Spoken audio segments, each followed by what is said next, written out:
ગણેશાય નમઃ મિત્રો, આપ જોઈ રહ્યા છો યુટ્યુબ, જેમાં મારી ચેનલ શિવશક્તિ ગોવિંદમાં આપનું હાર્દિક સ્વાગત છે।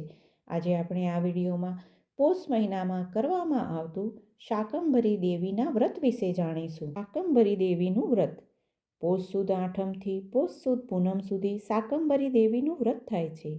શાકંભરી દેવી એ કળિયુગનું અમૃત છે।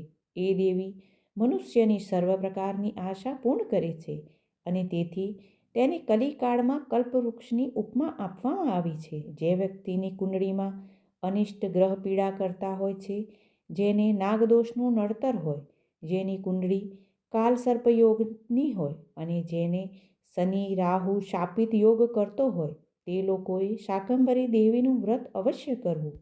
આ વ્રતના દિવસોમાં શાકંભરી દેવીની પૂજા ભાવ ભક્તિ સાથે દરરોજ કરવી જોઈએ। પોષ સુદ પૂનમને દિવસે સાંજે વ્રતનું સમાપન કરવું અને 3 થી લઈ 5 બાલિકાનું પૂજન કરી તેમને પૂરી, ખીર અને શાક જમાડીને એકાદ વસ્ત્ર ભેટમાં આપવું। વ્રતના દિવસોમાં સુરણ, શક્કરિયા ફળાહારમાં લઈ શકાય છે। આ વ્રત 21 શુક્રવાર સુધી કરવાનું છે। આ વ્રત કરવાથી વિદ્યાર્થીને વિદ્યાભ્યાસમાં મન લાગે છે। ધંધાદારી માણસને આ વ્રત કરવાથી ધંધા રોજગારમાં પ્રગતિ થાય છે। કોર્ટ દરબારના કેસમાં એને માની કૃપાથી રક્ષણ મળે છે અને અંતે તે નિર્દોષ છૂટી જાય છે। ગમે તેવો બળવાન શત્રુ પણ વશ થઈ જાય છે। આ વ્રત કરનારને આકસ્મિક ધનનો લાભ થવાની પણ શક્યતા રહે છે।